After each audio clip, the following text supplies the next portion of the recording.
Oh, it was funny yesterday. The Coast Guard was in for a luncheon, and one man was very embarrassed. He said last summer he was on the lake in the fog, and he got lost. Now, can you imagine getting lost on a 9-mile lake in the fog? Well, I immediately told the story of old Black Joe Ryerson. He was a guide, a fishing guide, on the lake many, many years ago. And he was out on that lake one night in the fog, and Joe got lost. He couldn't get over it. The fact that he got lost on that. But it's easy, very easy because of the fog. Oh, you want to know who I am? I am Doris Greck. I live in Greenwood Lake, New York, at Greck's Maplewood Inn. What year is this? This is 1988, I do believe. I'm Wilbur Christman, and I live at Greenwood Lake, and I've been living here. I came first in 1916, and I've lived here steady since 1919. And Doris was talking about getting lost in the fog. And I've heard stories how the men who were on the Montclair or the Arlington or the Milford, I don't know which one of the steamboats it was, that they were coming up the lake and it was foggy and they got stuck on the sandbar and they didn't know where they were.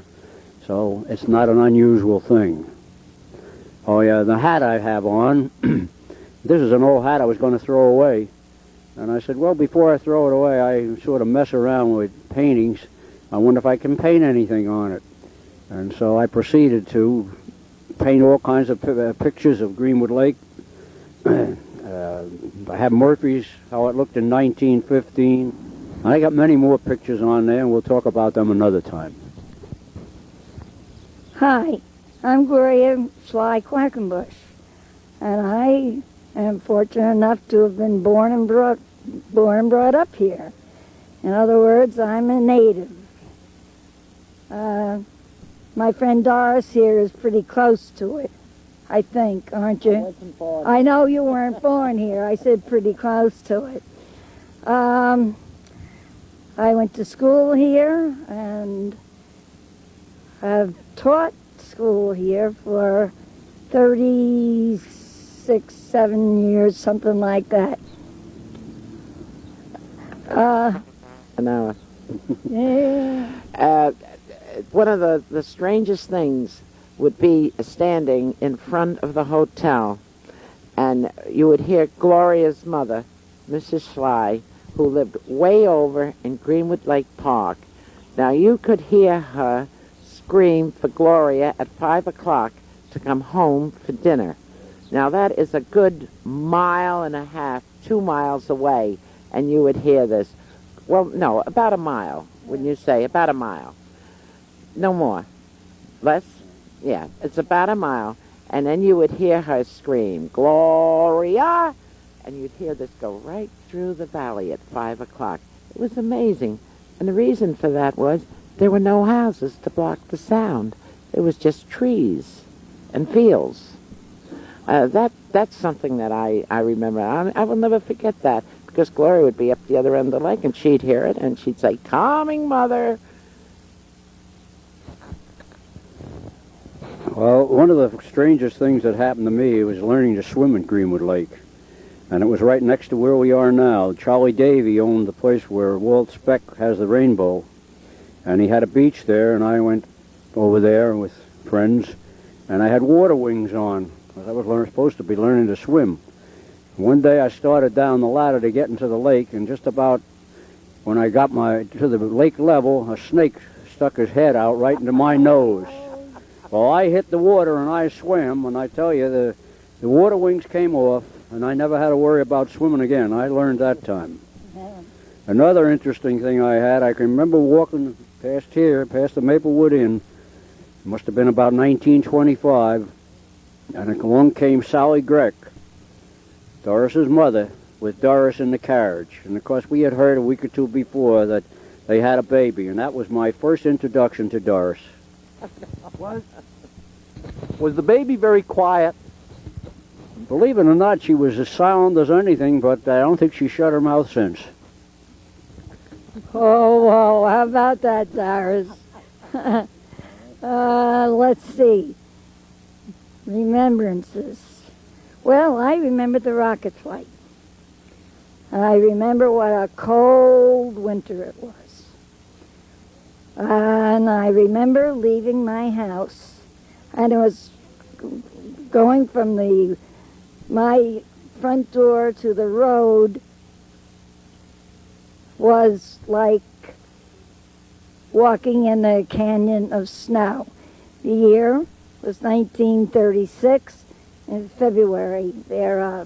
We had had a fantastic snowstorm. The weekend the rocket flight was slated, and it had to be postponed because of snow, right? And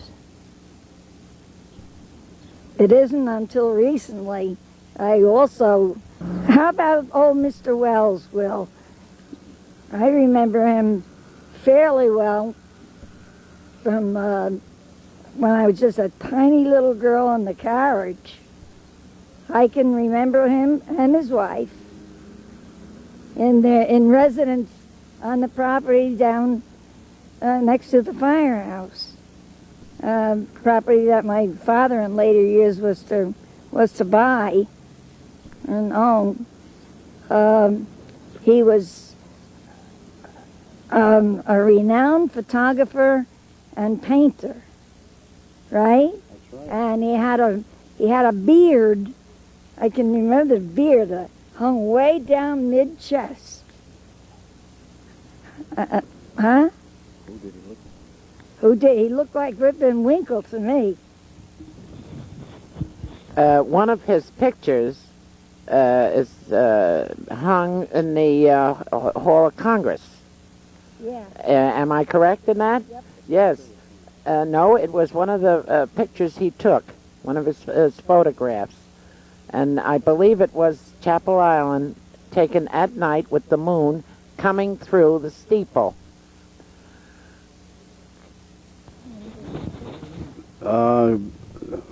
Frank Wells moved here in the late 1800s, and he was also quite a historian. I have a list at home of the cemetery residents which he made up in the late 1800s. It told who was buried where.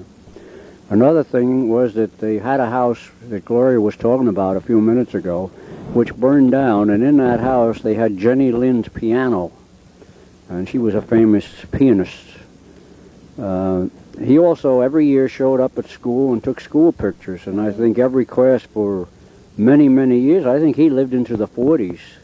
His wife died before he did, and then he got a young gal in, and he went on, and he had quite a life. But he was really a well-known fellow, and of course, Gloria said he looked like Rip Van Winkle, but the kids used to say that he looked like Santa Claus. Yeah. I'm not taking too much time. I was walking across the arm of the lake one winter, in March probably, and there were fishermen out there, and Frank Wells was coming across the lake, and the ice was about to go out, and the first thing, Frank was in the lake. So this was Mr. Batts, who had a hotel up on the mountain many years back and lived in Belleville at that time. And he and his sons were there, and they pulled they pulled Frank out of the lake. And they said, "Come on, can we take you home?" He said, "No, don't worry." And he had a great big overcoat. He took that off. He took off 2 or 3 pairs of trousers and some shirts, and he was down to dry clothes. He said, "Thank you," and on he went. Oh, that's one I've never heard before. No, me either. No. Doris, what do you remember? Well, just talking about old man Wells, that we called him, reminds me of Joe Jackson. Joe Jackson. Now, we haven't thought or talked about Joe Jackson in a long, long time. But on television about a month ago on Johnny Carson's show, Joe Jackson's name was brought up by George Burns. Now, Joe Jackson was a very famous comedian in vaudeville at the same period of time. And his mother, Mother Rialto, had the old boarding house down here, and all the old vaudevillians used to stay there for nothing. And then finally she moved over to Belleville. But Joe Jackson was very, very famous very famous man. Yeah, longer than the law allows. The Depression was really never felt here at the lake, I don't think. That's to begin with. Well, no, it never was. It never came into it. Business always kind of was on always the same level. And during Prohibition, that's Greck's Maplewood Inn. That building is well over 140 years old. We renovated the kitchen, and we found all blacksmith nails. And when we renovated the barn, we had all wooden pegs. And some of the big beams are still in there now. There's a lot we didn't do, just, did a little bit to it. But during Speakeasy, we were quite notorious. We were kind of lively. We have a big stone house over here, and the top was a water tower, and underneath was an ice house. And, geez, one night it burned down. That was during Depression. I often wondered how that ever happened. You must have known. It was 1923. Were they 22 or 23? Were they making cooch? I don't know if they were making cooch, but that led to the establishment of the fire department and buying a fire truck. You mean Greck's Maplewood did that? Wow. Well, no, it wasn't. It was just the Maplewood. Hubbard's had it at that time. And you said that was 1923? I can remember walking down on the other side of the lake on our dock with Mrs. Sudman and my mother, and we watched as the ice house burned down, and Jake Deere and his wife Violet even came over, and they cut a hole in the ice over here on the arm, and they had buckets. They had a bucket brigade. That's how they fought the fire. And the minister who was at the Episcopal Church, and God forgive me, I forget his name, I think it was Harrison, he was there, and all these people were there, and they fought that fire with buckets. And at the end of the fire, just for the hell of it, they all ducked the minister with water. And it was a cold, cold night, and he was ice. Well, the next night, or the second night after that, they had a meeting, and they decided they need a fire company.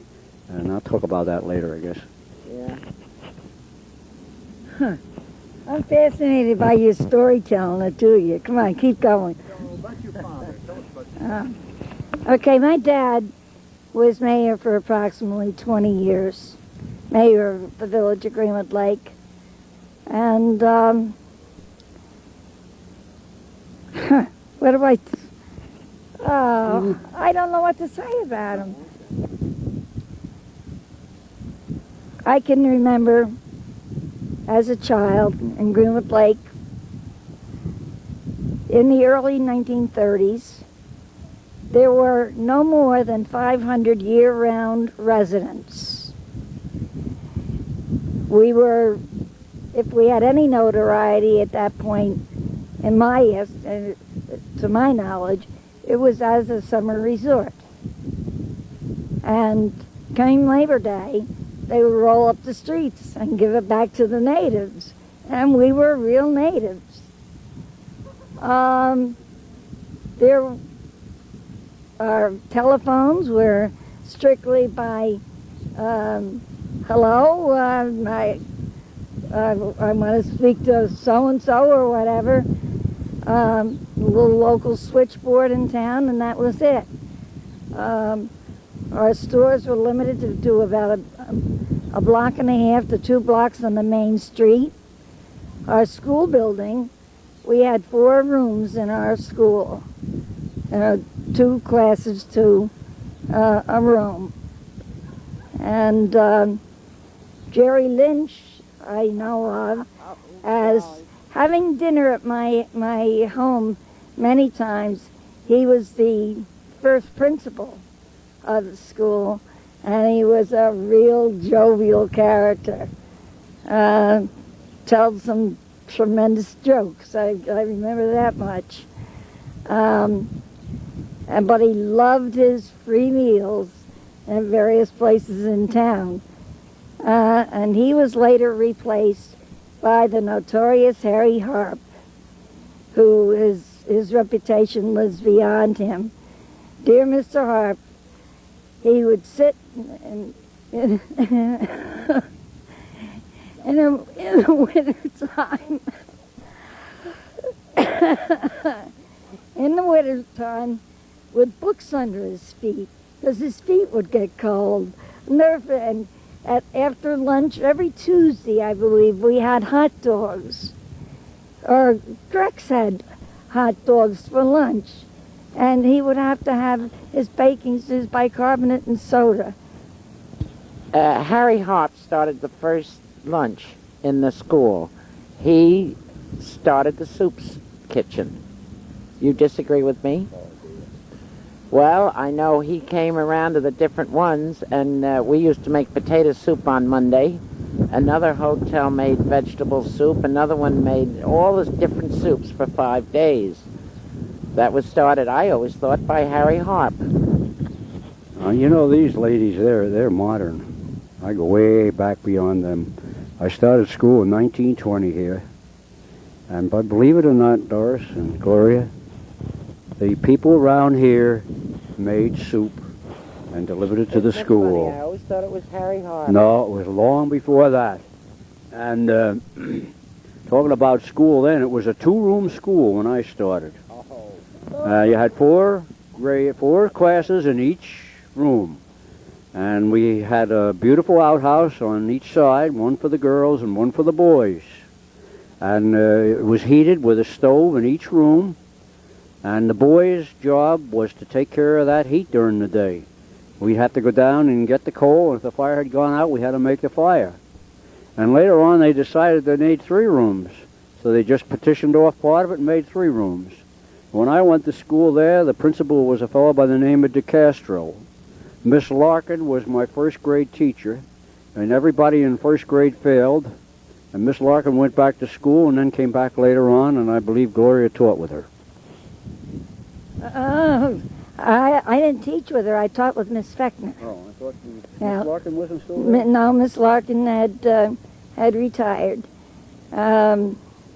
just before I came back.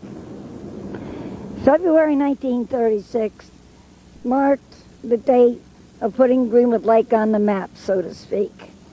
We became the site of the so-called first American airmail rocket flight. Legend has it.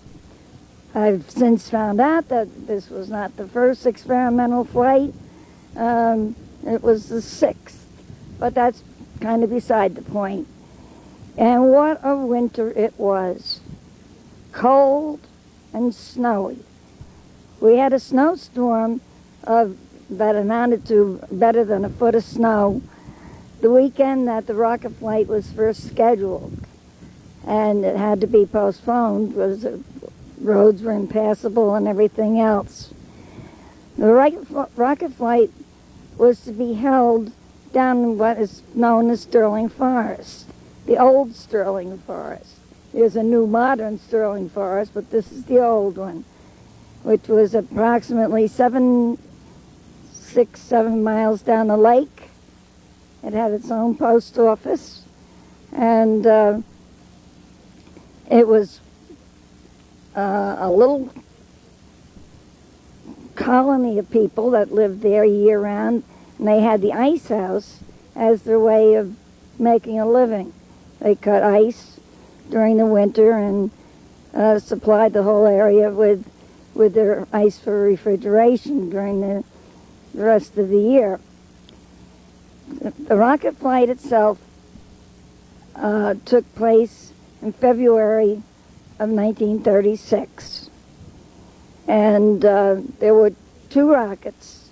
The first one took off and fizzled, zipped around in a couple of circles and plopped on its side.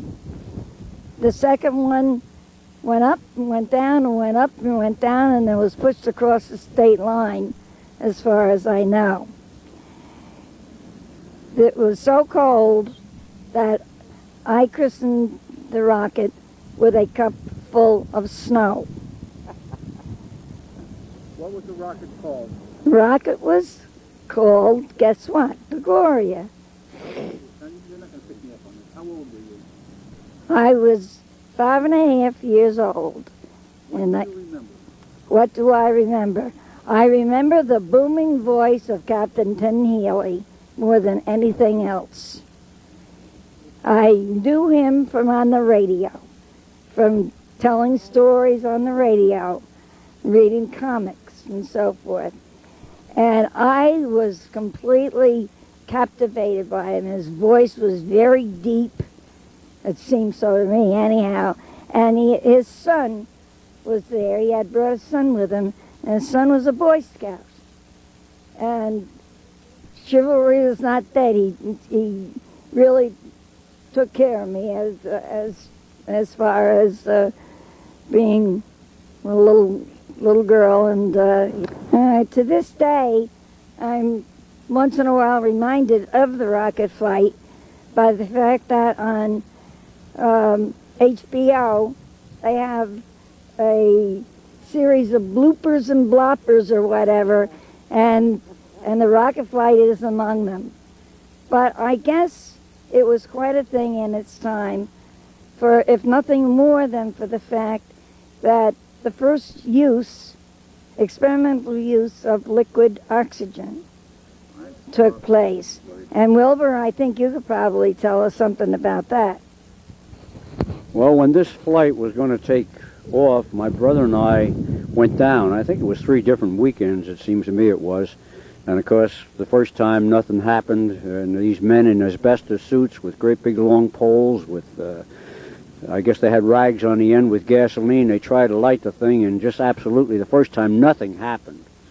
The second time, I think it did start the thing and fell off the end of the chute. Well, by the time they decided to have the next one, they decided they'd put a weight on it, which would pull the rocket up the chute and give it a start. And of course, you've got to remember, back in those days, the cameramen were all there, and they had the wind-up cameras, and they were turning them.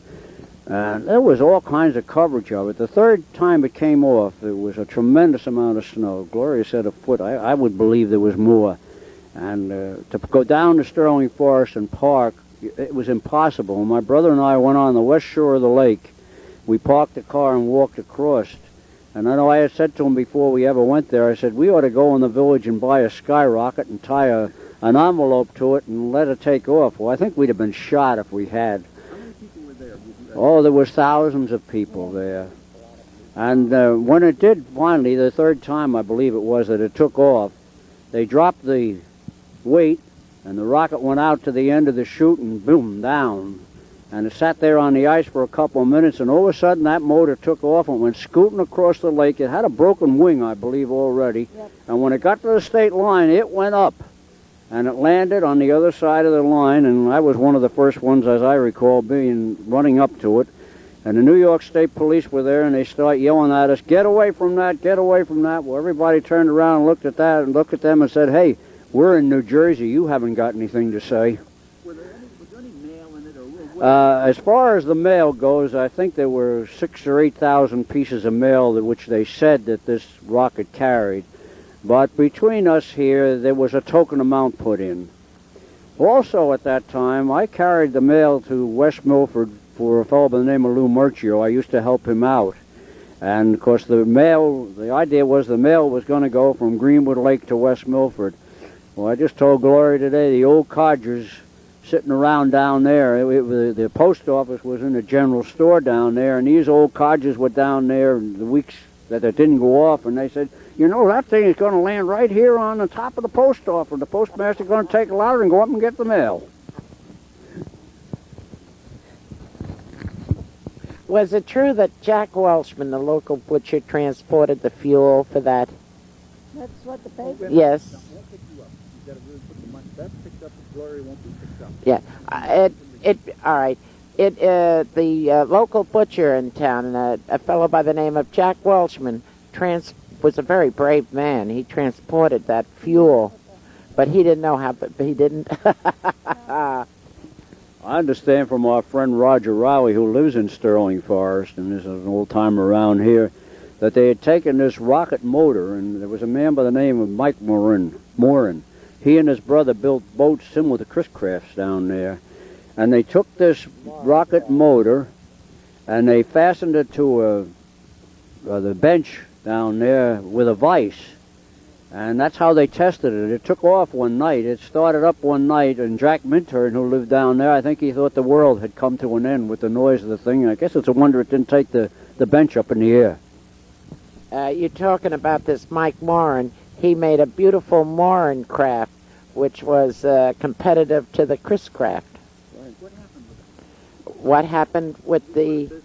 Oh, well, yes, he did go out of business. Pardon? There were two brothers.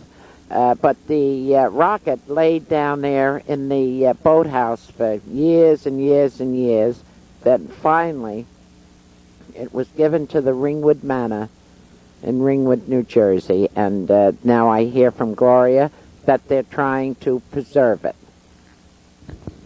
It supposedly is undergoing extensive renovation and will be like new. And it's to become a museum piece. Gloria, you had several covers that were supposed to be flown. What would be the price of those today to collect? Is it for sale? The commemorative covers is both postcards and regular envelopes. The envelopes are supposed to, last time I knew, to be worth an approximation of $100. Well, I was mayor of Greenwood Lake from 57 to 61, and I thought this rocket was such an important thing that I pushed a move to have a monument and an anniversary. And I believe it was 1961, we did have a monument made, and I insisted that John Sly come, and he gave the speech and dedicated the monument at that time. So it is on record, and the monument has since been moved, and it's near the firehouse in Greenwood Lake. Did we tell them where the rocket is now? That it's at Ringwood Manor? Yes, we did that. I said that it was All right. in the museum. I'm stuck. You know, when was the old playhouse started in the village, Wilbur? In the 20s. Wasn't that a... It was in the 20s as far as I recall. But that wasn't the first movie house, as you know. There was a movie house which was built, I don't know what year, but when I was a very small kid and when I went to school, the grammar school here in Greenwood Lake, there was a building where Dr. Robbins later had his office at the corner of Greenwood Park. It wasn't part of the park, opposite the Holy Rosary Church. And there was a building, a cement building there, and when I was a kid, the chairs were still in it, and I remember picking up pennies in the building that probably had been dropped when they took admittance tickets. But then, well, I went to before they had the movie house in Greenwood Lake. I went and saw films in the parish house in Greenwood Lake. Every Saturday night, the church would run. Of course, the church, that building was practically the meeting hall of Greenwood Lake. They would run movies, and I can remember seeing Tom Mix there. He's an old-time cowboy star. I probably saw Gloria Swanson, and I can remember walking home from that movie house with a girl by the name of Margaret Corner, whose father was a famous Falvidian. And when we got over here, the place we called the boat landing, which they later had skating, she went her way, and I went across the lake and went home. And had a cup of cocoa and went to bed, and about 20 minutes later, my mother woke me up. There was a hotel on the arm of the lake burning down called the Grand View. But Margaret Stonehouse, today she's Stonehouse, then she was Corner, and she was one of the people who was at Greenwood Lake of the old-time vaudevillian. There were many, many vaudevillians at that time at the lake. It was Mother Rialto, and her son-in-law was Joe Jackson, and he performed on the Roxy and all the stage, Radio City, I think so too. And didn't he die? Didn't he drop dead at the Roxy Theater during a performance? Joe Jackson was one of the ones of many that performed before the queens and the kings of Europe. And he did die on the Roxy. But before that, he has a son by the name of Joseph Jr. And Joe Jr. didn't want anything to do with the act. we had an old druggist in Greenwood Lake by the name of Ernest Schaefer, and he said, "Boy, you are crazy. Learn your father's act." And he did. And one day Joe Sr. was in the Roxy, and he's standing talking to the manager. And all of a sudden his cue came to go on, and the manager said, Joe, go on, go on." He said, "That's all right, I'll make it." And with that, the curtains opened, and young Joe Jackson took over his father's act. And I guess the manager of the Roxy was absolutely astounded, and I think that Joe Sr. was the happiest man in the world that particular night.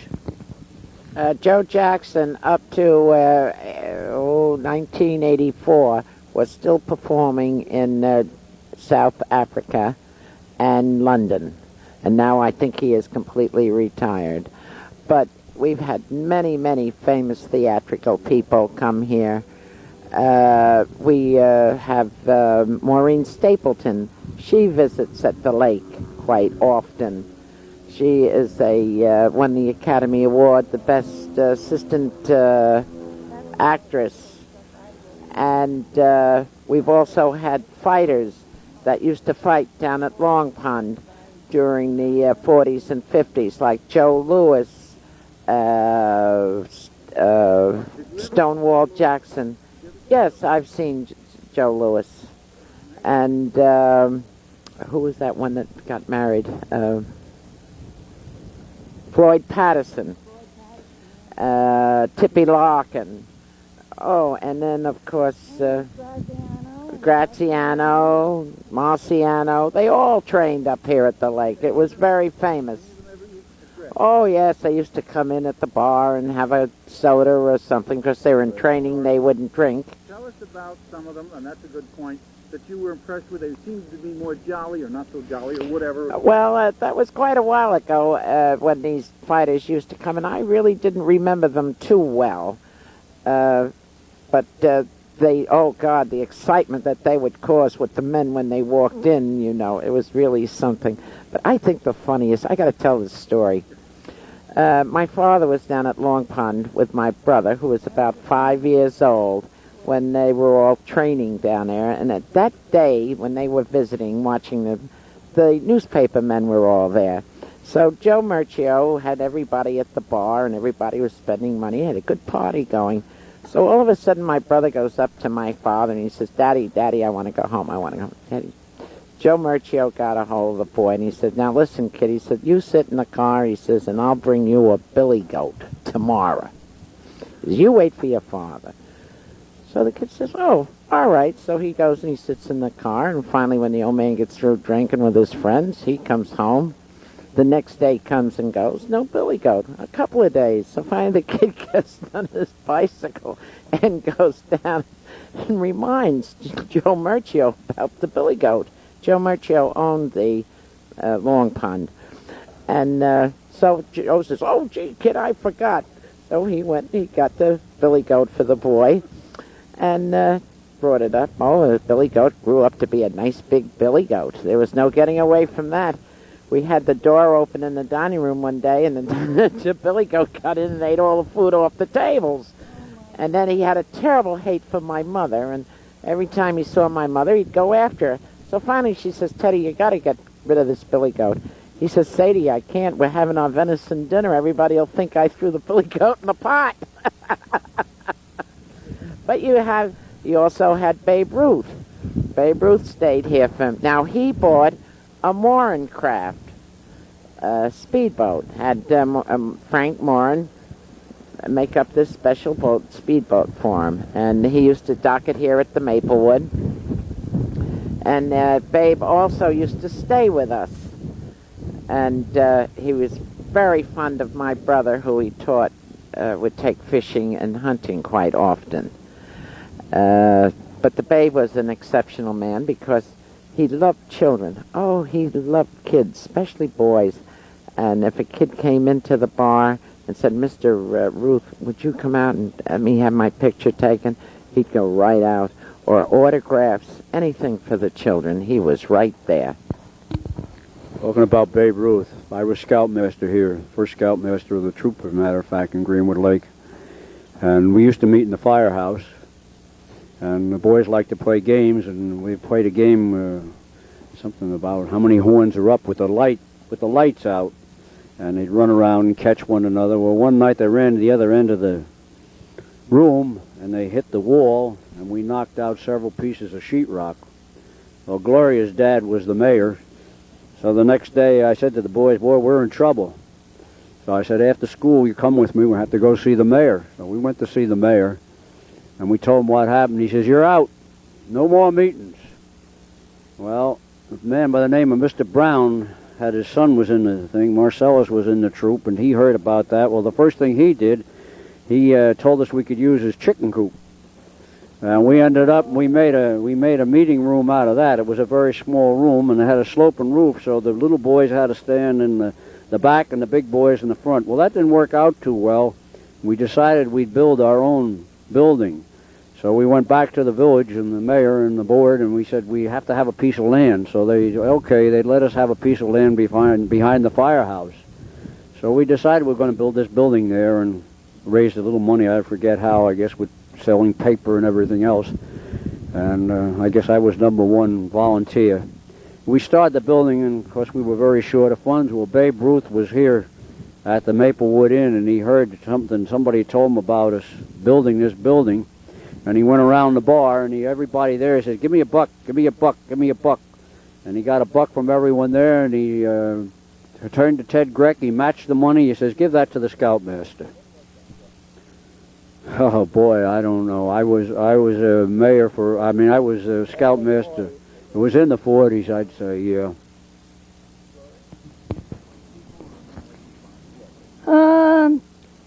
We had a statewide famous Recreation Girls Drum and Bugle Corps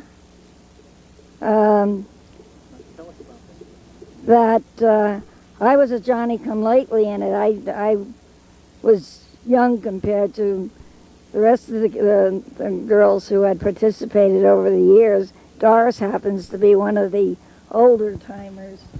Well, it started out with 13 girls carrying the letters Greenwood Lake, New York. And I believe it was Greenwood Lake. And I remember all the sewing machines set up in the dining room, and everybody sewing up the uniforms that they were to wear. And that's how it started, with each girl carrying a letter. And from there, they started the Drum and Bugle Corps. And I believe John Hilges, Susie Foy, Arnold Lee, Mildred Schley, your mother, they were all very, very, my Aunt Jo Greck, they were all very, very active in it. And then I will never forget the charity balls that they had to raise money for it. Yeah. Let's see. The church on the island, better known as Church of the Strangers, wasn't it?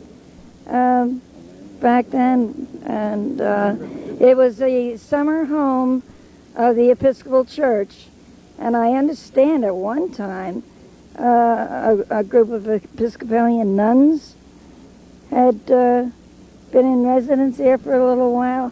I don't know whether that's just hearsay. As I understand it, which was first called the Church of the Strangers, and they met on a tent. They had a tent on Waterstone's property, where later Waterstone's Hotel was. At first it was a Waterstone Cottage. It was made into Waterstone Hotel. And then the Brandons owned the island, and they donated the island.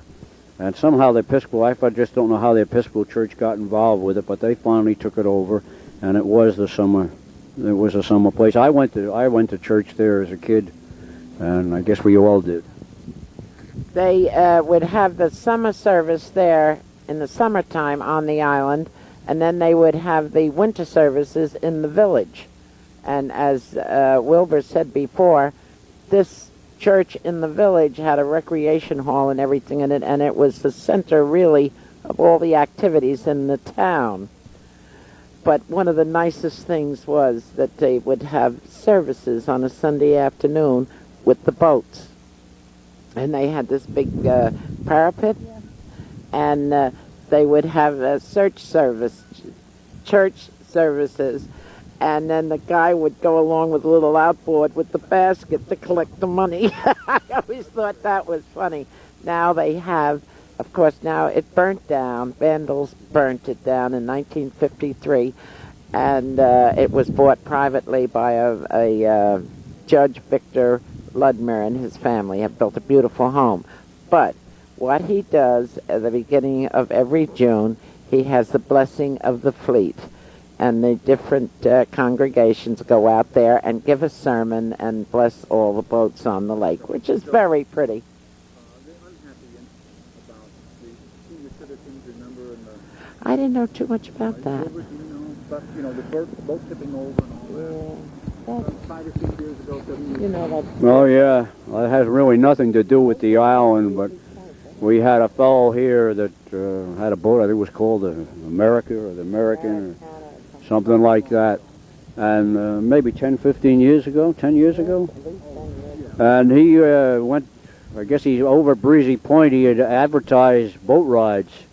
And he took a group of senior citizens out, and I don't know whether they all got on one side of the boat for some reason, and it flipped over, and there was a couple of deaths. No, is that when it was? A kite flyer was attached to another boat, and he was going by on one side, and they all went to the one side to watch this, and then the boat capsized. And unfortunately, a couple of the old ladies were in the cabin of the boat. It was very sad. I think to get back to the island for a minute, that when that burned down, what happened, there was kids playing in there with fireworks. It wasn't that it was actually set, but they were playing in there with fireworks. And at that time, I had sold the island to Ed Schraden, and he was in the process of turning it into a home. He had done some work in there.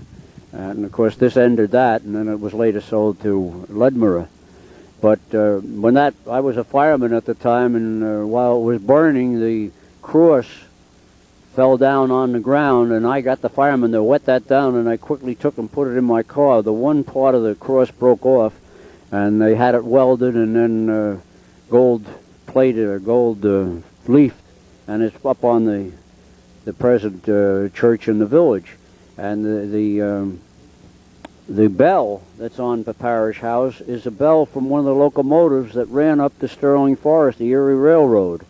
And they took that was down on the island, and they took that and put it on the parish house. And there was a fellow by the name of Mr. Moses that lived here at Greenwood Lake, and he decided that it didn't look good just sitting up there, so he had the belfry built by fellows by the name of Lucas built that. And that's the bell that's there, and if you really listen to it, it still sounds like the old locomotive coming in.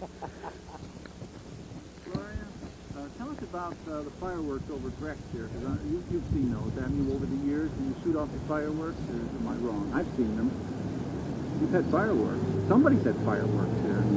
Well, firemen used to put on a display of fireworks off of Chapel Island, and which was fireworks were donated by Paul Lehman, and they've only ceased doing that in the last few years, and I guess.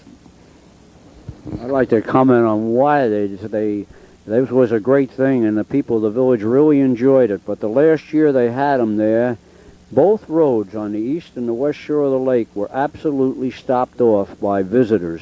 And a couple of our local firemen went and asked these people to move, and they threatened to throw them into ditches. So that's what ended our beautiful fireworks.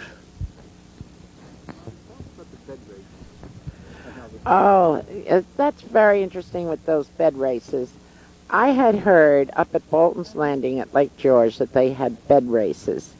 And I went up there, and I was very fortunate to come across the head of the Chamber of Commerce that ran them. And I got all my information, and I came back to Greenwood Lake, and I had a meeting of all the different people I knew that could help me. And they kind of looked at me, a bed race? Well, I had just run a very, very successful Mardi Gras, which brought in thousands of people into the lake. So when it came to the bed race, they said, well, we'll go along with this too because she's on a good roll. So with the bed race, you have 3 people pushing the bed, and you have 1 riding the bed. And the wheels have to be a certain size, and what you do is you decorate your bed and parade. You have the bed parade, and then you start at the other end of town, and then you race back down. We've been having them 12 at 13 years. Saturday was the 13th bed race. No, I haven't for the last couple of years. But another thing that was one of the nicest things that we ever had here at Greck's Maplewood Inn was the boat parade. I did that for about 10 years on Labor Day. They have, people would decorate their boats and then parade them, and we would give trophies and prizes, and it was just a beautiful day. Why we had it on Labor Day was because at 2, 3 o'clock in the afternoon, everybody would leave town and go home. That was it. But through the boat parade, people hung around until Tuesday, and then they would go home. So everybody in business would make out a little bit better. But the boat parade, they had Ziegfeld Productions. They'd have 2 float boats put together, and the girls would have the feathers and the beautiful gowns, and the men in the tuxedos. Oh, one boat was more beautiful than the other. Then we run Mardi Gras here in the middle of the winter, and have always had nice weather, didn't we? And we drew in a lot of people there. It always helped pay the taxes. My dad saw an ad in the paper in 1915, which led him to Greenwood Lake. Before that, we were going to go to Hyde Park, New York. And he saw this ad, and he came up and answered it. And a fellow by the name of Jim Turner had put the ad in the paper. And Jim Turner was our local baker. So when my dad and I guess somebody who came, a friend came with him, my mother, and they went to the bakery shop, and he came out with flour all over his hands. Yes, what can I do for you? And they told him they'd seen the ad. Well, he took them over and showed them the house. The house was owned by a fellow by the name of Simmons, an old Englishman. So they decided they'd buy the house. And closing day, when my grandma came up with Mother and Dad, she wanted to see what the dickens they were getting into, where they were going, way up in the country. So she said to Mr. Simmons, she said, well, what kind of place is Greenwood Lake, Mr. Simmons? What's it like around here? Oh, he says, it's nice. He says, a fellow by the name of Tenike has this farm up here. He has all kinds of animals. She said, well, what kind of animals around?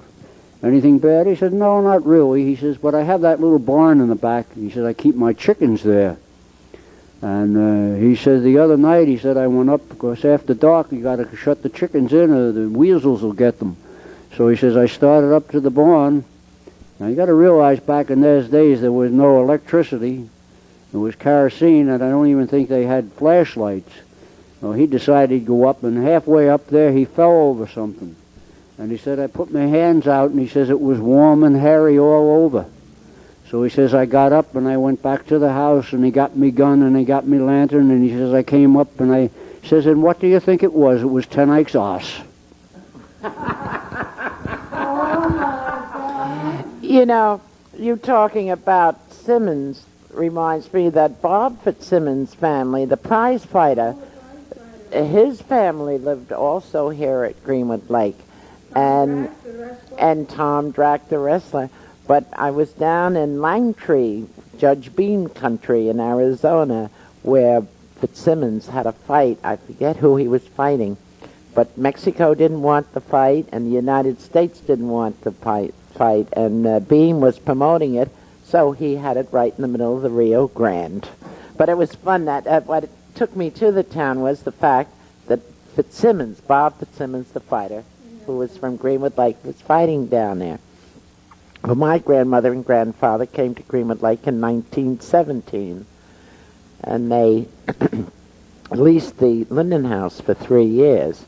And the first year there, a kid got polio, and they quarantined them from the 1st of July to the 1st of September. In the second year, my cousin almost drowned, so the third year, my grandmother said it was a bad house, bad luck house. And she let the lease go, and she went over to Ten Ikes.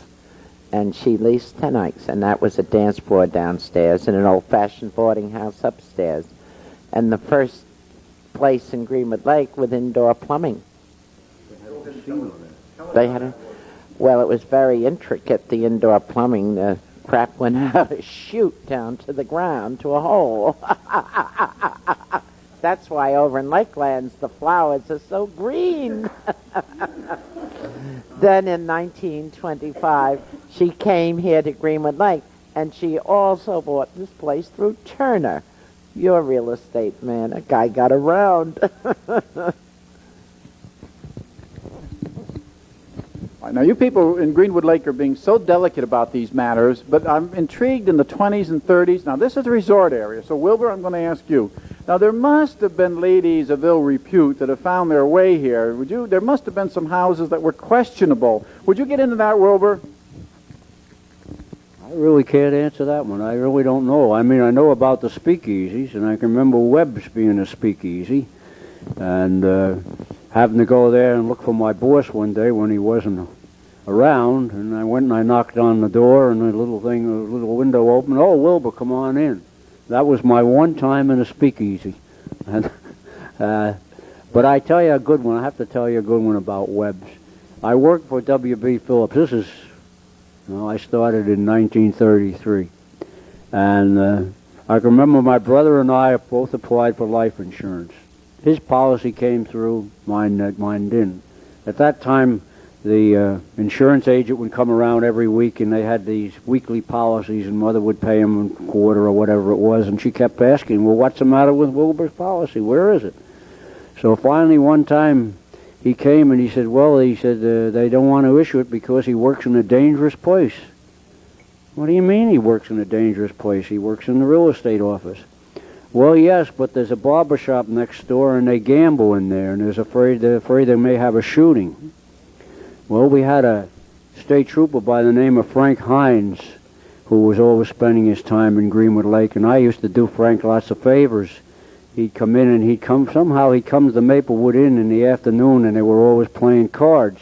So he'd tell me where he was going, and when his boss showed up, well, he said, you see Frank? I said, yeah, I think he just went down on a call on the West Shore, and I'd hot-foot it over and say, your boss is in town. And then he'd get out on the road. Well, anyway, after this incident, he came into the office, and the next door they had set up a table with a metal top on it, and you could hear him throwing the dice in there all the time. Well, when he came in, I used to we had the radio on. But this day he came in after I couldn't get insurance. I put the radio on. And he came in, he sat down, he picked up the paper, and he read it. And you could hear these bones hitting and rolling. And finally he turned to me, he says, what the hell is that? I said, what do you mean, what the hell is that? I understand you know very well what that is. Well, he got up, and he went and he rapped on the window of this barber shop. And out of the back door came Lou Murchio and Fred Zimmerman and, I don't know, I could name a bunch of them. And they went flying out, and where they end up, they went over to Webb's. Well, about 20 minutes, 30 minutes later, Lou Murchio came in to me. He said, what the heck happened here? So I told him, he says, you shouldn't have said that. But I tell you, there weren't any more crap games in that barber shop. During Dewey's time, when he was district attorney of New York City, there was a very, very impressive detective. His name was Bill Grafenecker. And when Dewey became district attorney, he pulled in all the honest cops that he could find. And they were breaking up the mobs in New York City. And Bill Grafenecker, who had a place next door here, a bungalow, he had Legs Diamond and all of the witnesses, and they'd hide them up in Wattawa Park, and all the detectives would stay here. Yeah. Gloria, could you tell us about moving into the new school and all that, or kind of that type of thing, and what you think, or whatever? Oh, boy.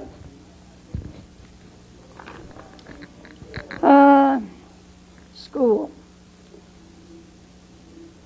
All our school in town has been the center of controversy for years and years and years.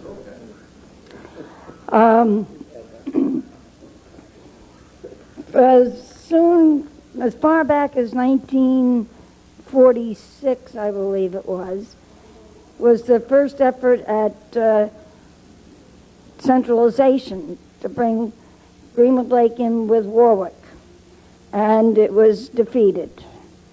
It was defeated 3 or 4 times over those years, and I got so fed up that the local officials got so fed up with these tries at centralization and so forth that they took our kids out of Greenwood Lake, out of Warwick High School, which we were tuitioned, and sent them to Monroe. Now, Monroe was like a pond compared to Warwick. And it was really the little two-penny-any school system. Anyhow, over the years, Monroe grew and became Monroe Woodbury, and we were quite happy to be there until Monroe outgrew us. There was no more room for us. So, again, there have been efforts at centralization to bring us into Warwick, other efforts into Monroe, and other efforts to form a new school district out of Tuxedo and so forth, were all to naught. So about 4 years ago, wasn't it, Will? We I guess literally were ejected from Monroe Woodbury because of no room. They couldn't pass a bond issue and whatnot. And Tuxedo took us in. So we currently tuition our students in high school to go to Tuxedo. All right. In the meantime, in the early 70s, I guess it was, we built our own very controversial middle school out on the Monroe Road. And it's one of the prettier schools in the area. It was constructed open space and whatnot, and is doing well. Will, we want to talk about the newspaper? I have about as much imagination as you. Talk about What, the school? the school thing is a hard thing. No, I was on there. I was a school trustee for 18 years, and all kinds of things happened in that time, you know. You want to change to the newspaper, because that's interesting, that's a paper in the town. Well, regarding the newspapers, the first one I can remember in Greenwood Lake was the Buzzer. Now, go back. There was the Greenwood Lake Journal. No, I don't remember the Greenwood Lake Journal. The sheet put out. No, I remember the Buzzer. As a kid growing up, it was run by Moore and Hazen, and they had a little shop over on the other side of the lake they called the Bureau, and the big thing was the kids was to go over there and register, have their name in the paper every week, and the different ones ran columns in there, and there was all kinds of gossip in it. It was a very gossipy, nice paper. It went on for quite a few years. Nickel copy. Finally, Sal Ragone took it over, and he and Dolly ran it for many, many years until the Greenwood Lake News started. Well, somewheres in the years before, when the Buzzer was going, it only went in the summertime. It ran from, I think it was July the 1st to Labor Day was about the time it ran. But then a fellow by the name of George Green came along. He started one by the name of Greenwood Lake.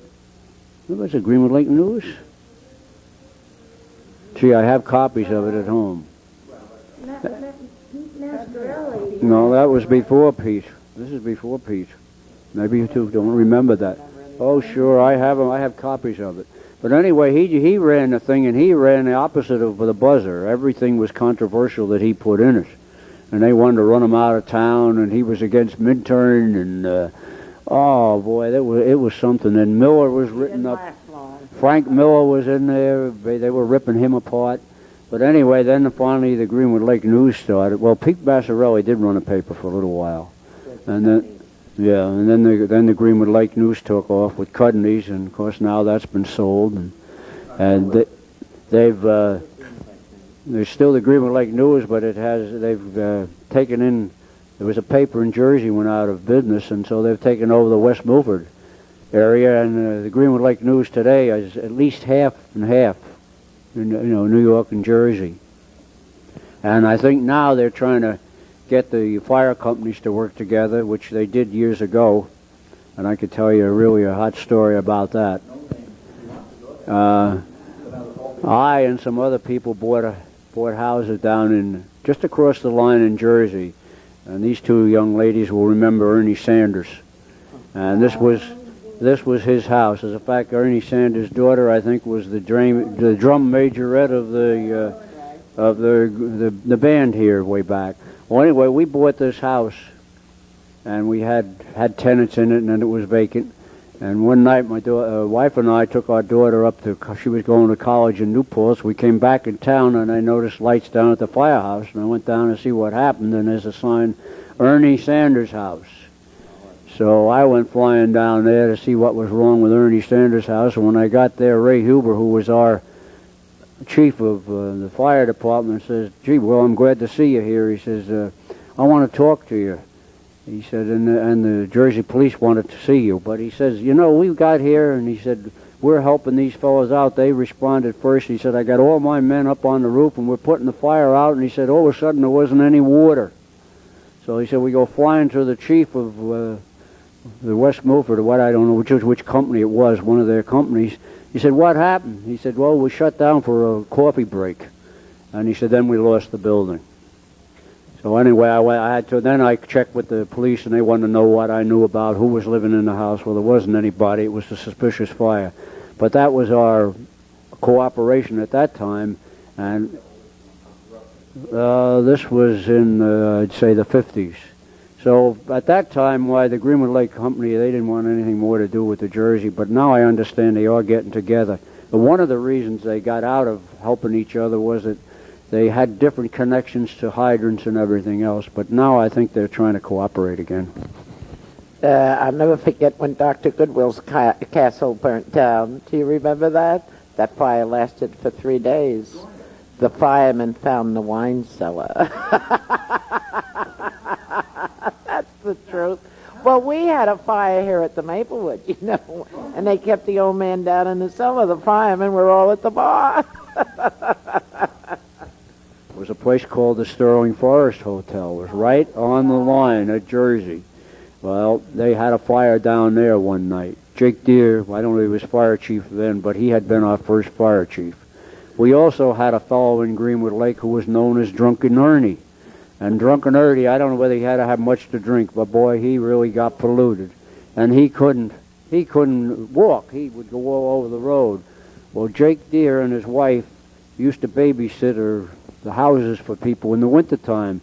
And over where Homer Juby is living today, they were taking care of that house for the winter. They lived there. And Mrs. Deere told my mother this story.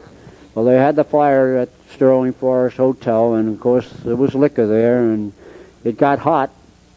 And the firemen decided that they had to finish the liquor off before they came home. My boss, W.B. Phillips, he didn't show home for 2 or 3 days after that fire.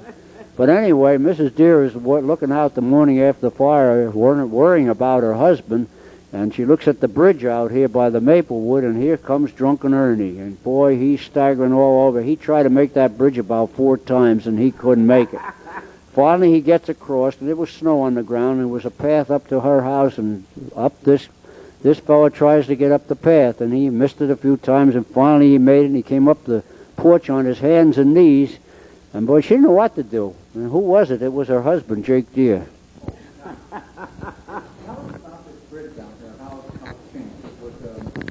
Well, this bridge I have to tell you a story about the bridge. The bridge originally, the original bridge, well, not the original bridge, because I have pictures of the first bridge, but I guess the second bridge that was in there was one that turned around. And I mentioned Tenike before. He had a hotel up here, and he had his own boat to carry tea. He had a steam launch, and these various hotels, some of them had their own boats, and they'd go down and pick their people up at the station in Sterling Forest. And when he got back here, he would blow his whistle, and how many times he blew it told how many guests he had, and they'd set up for them, and they'd send a horse down, and they'd turn the bridge around. Well, lots of times he never turned it back again, and whoever came along had to be awful careful. Well, they turned it, well, they had a horse, and they'd hook a horse to it, and they'd turn around halfway, and then the boats could go through. And No. This is the way they did. Like with Tenike, he'd send his man down. I guess if somebody at the Maplewood wanted to go through, they'd take a horse and turn it around, let them go up the arm in it. Well, I'm walking to school one morning, and anyway, it got so they didn't turn around anymore. They put wooden planks on it that wouldn't turn. But one morning as a youngster, 6 or 7 years old, somewhere along in there, I'm walking to school, and Tenike had these animals that he didn't fence in very well, or if he did, somebody opened the fence and let them out. And there were 4 or 5 or 6 horses ahead of me, and they came across the bridge, which was all right. They went across, and over on this other side of the Maplewood, it was their orchard. And the horses went over there. Well, who was ever at the Maplewood decided they didn't want Tenike's horses there, and they chased them. I'm halfway across the bridge, and I have 5 or 6 horses heading for me. I hopped over the railing, and I'm standing on the board on the end of the side of the bridge when these horses went over, and I tell you, I had one scare. They went by me, they went home. I went to school. We often have controversies over here. Talk about what they've done that's so recent on draining and taking the hook out of here and all that. No, it was last year when they brought that machine in. Tell us about the machine and what's happened. Well, they got the bright idea that if they would cut the weeds on the lake, that they 1987, that they could clean the lake up. But of course, if you cut them, they grow like grass. It grows in better. I don't know. They're going to start doing that again this year, aren't they? Yeah. Yeah. No, it was $100,000 machine. Yeah, it's quite a thing. Yeah, they got a grant from the state, but it's. This lake is in 2 states, in New York and New Jersey, and you have about 4 villages and towns around it. And these people just can't seem to get together and stay together to clean the lake up and to keep it the way it should be. Wilbur, you want to comment on that? You know, about why the problem with the lake? Well, of course, when I was a youngster, the lake was so clean. If you were out in a boat and wanted to drink, you just stuck your head down and took a drink. And it's just, over the years, it's gotten worse and worse. A lot of it is sewage. It is not only the houses that are on the lake, there's places, Indian Park and Furnace Brook and probably Forest Knolls, they all have septic tanks. There's no sewers around. And ultimately, a lot of this finds its way into the lake. And of course, I think all of us are to blame in another way. We fertilize our lawns and put weed killers, and we put all kinds of stuff on, and all this ends up in the lake. The motorboats, now we have cabin cruisers with heads in them, open heads in them, I know, and nothing is done about it. When I was mayor, we did get a law passed. We took 2 terms of the state assembly. We have a law, it's on the books, but nothing is done about it. And I know last summer, the summer before, a fellow with a small boat was out there, and he actually saw them flushing the toilet right in the lake, and he said something to him, and the fellow on the big boat said, just get lost. And he got lost, but he didn't know what would happen. How this started, Mr. Moses came to me when I was mayor, and somebody had gone right by his beautiful home on the lakefront and flushed the toilet there. This is how we got the law passed, but it's gotten worse and worse and worse. Another problem here at the lake is that it's no longer just a summer recreational. It is now called a bedroom community. We have people, just as many people staying here in the summer and winter. The summer home has been converted into a winter home. People commute into New York, Paramus, Middletown, all over. Doris, any millionaires? We don't need the names, but are there rich people here? Oh, yes, there are a lot of rich people here on the lake. Some of these homes have just been sold for $700,000-800,000. So there are a lot of money people here at the lake. But it's, as I say, it's a bedroom community now. We never opened up in the wintertime. Why, we used to close around the 1st of December, the 1st of November, and then we'd open up on Palm Sunday. Now we have to be open 12 months of the year.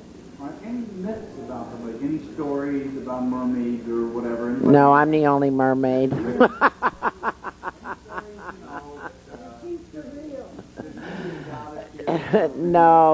No, about 10 years ago, we were trying to get the watershed thing started, and we didn't know how to do it, and we wanted to get money to fix the lake and that.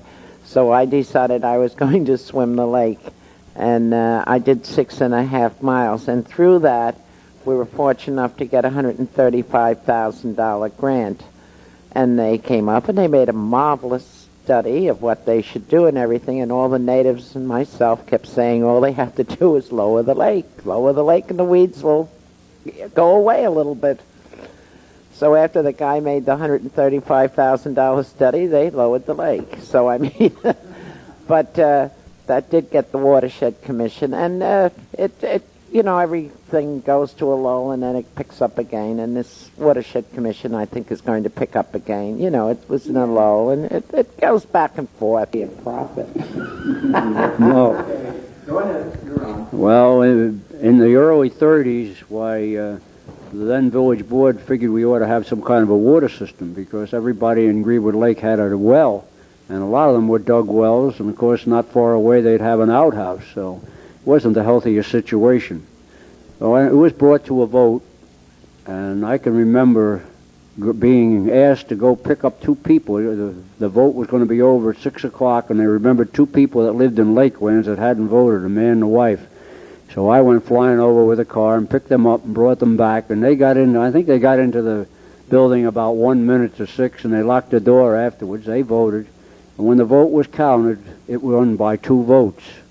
And then we proceeded to have a water system put in, and the village board was very active, and Ted Greck of the Maplewood he was there on everything that went on.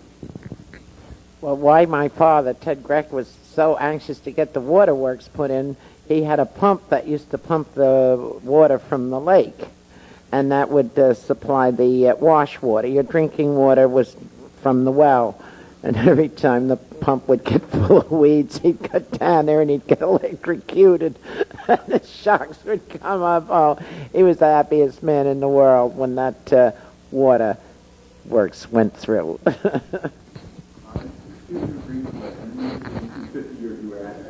Well, I've been asked to comment about Greenwood Lake 50 years from now. Of course, I don't think I'm going to be here. Maybe 25 from now, but Irving Berlin just celebrated his 100th, and I'm going to shoot to beat him. 50 years from now, I predict that there'll be so many boats on Greenwood Lake, you'll be able to walk from one side to the other without touching water. I say the pollution of the lake will be so bad that the village or no one else will be able to take any water out of it and drink it. I think there'll be all kinds of houses and condominiums on the lakefront, and I still think that we'll be having some problems with our schools, and it's just going to be, I look for it to be really a sad situation unless we get some tough zoning and stop a lot of the building that they want to do on the waterfront. And you can see it today with the marinas pushing docks all over the place. It's gotten horrendous. Where we used to have summer bungalows and the people came up and stayed in summer bungalows, now they have summer boats, and they come and they sleep in the boats and eat in the boats and everything else in the boats. I think this is the way it's going to be. I've also been asked to comment about how our country will be. Well, I hope to God that we have strong presidents and that we will still be a free country and prospering. That's my hope. I don't know what it's going to be. Well, with new roads coming in, of course, this area is going to grow. And on the top of our mountain here, on the Ramapo, that is the Ramapo over there, isn't it? They want to make that a state or a federal land. If they don't do that, we'll be having homes popping up all over there and on the side of the mountains. And I don't think I want to be around really to see it. And I think one of the things about the future of our country itself, which frightens me very, very much, is the fact that foreign countries are buying up our farmlands and our factories and everything, and I don't see where we're going to have anything. But Greck will be here. Oh, Grecks will live on. We're survivors. We've always survived.